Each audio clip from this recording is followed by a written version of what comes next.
Assalomu alaykum aziz yurtdoshlar. Bugun biz O'zbekiston Respublikasining faxru g'ururi muqaddas davlat bayrog'i haqida so'z yuritamiz.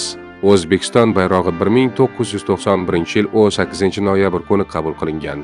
Bu sana yurtimiz tarixida faxr bilan tilga olinadi, chunki u xalqimizning erkinligi va mustaqilligini ifodalaydi. O'zbekiston bayrog'i 3 ta gorizontal rangli tasma moviy, oq va yashil ranglardan tashkil topgan. Ularni ajratib turuvchi ikki qizil chiziq bor. Har bir rangning o'ziga xos ma'nosi, o'z falsafasi mavjud. Moviy rang tinchlik, osmon, suv va sadoqat timsoli. Oq rang poklik, tinchlik va beg'uborlik ramzi. Yashil rang tabiat, yangilanish va hayotni anglatadi. Qizil chiziqlar esa hayot manbai bo'lgan qon tomirlarini, hayot davomiyligini bildiradi. Bayroqning yuqori chap qismida yangi oy va 12 ta yulduz tasvirlangan. Yangi oy mustaqillikning boshlanishi va yangi hayotning ramzi. 12 ta yulduz esa qadimiy taxkun tizimi, mukammallik va O'zbekiston xalqlarining birligini anglatadi.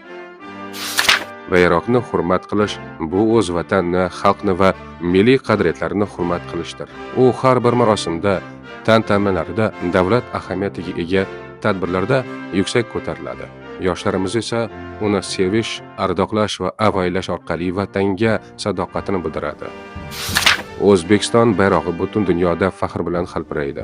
Xalqaro tashkilotlarda, sport musobaqalarida, diplomatik vakolatxonalar oldida va albatta har bir yurtdoshimiz qalbida bayroq milliy g'urur, vatan ramzi, or nomus timsolidir.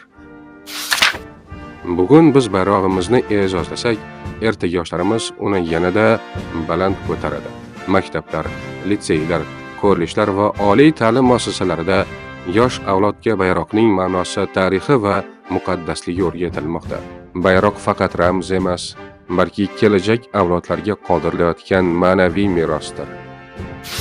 Bugun yurtimizning har bir hududida muqaddas bayrog'imiz hilpiraydi. Jumladan, Samarqand shahrida Registon maydoni yaqinidagi bayroq maydonida, Buxoro shahrida Ark qo'rg'oni atrofidagi davlat bayroqlari qatorida, Katta Qo'rg'on shahar markazida ham davlat bayrog'i mavjud. Har safar bayrog'imizni ko'rsak, yuragimizda faxr va mehr uyg'onadi.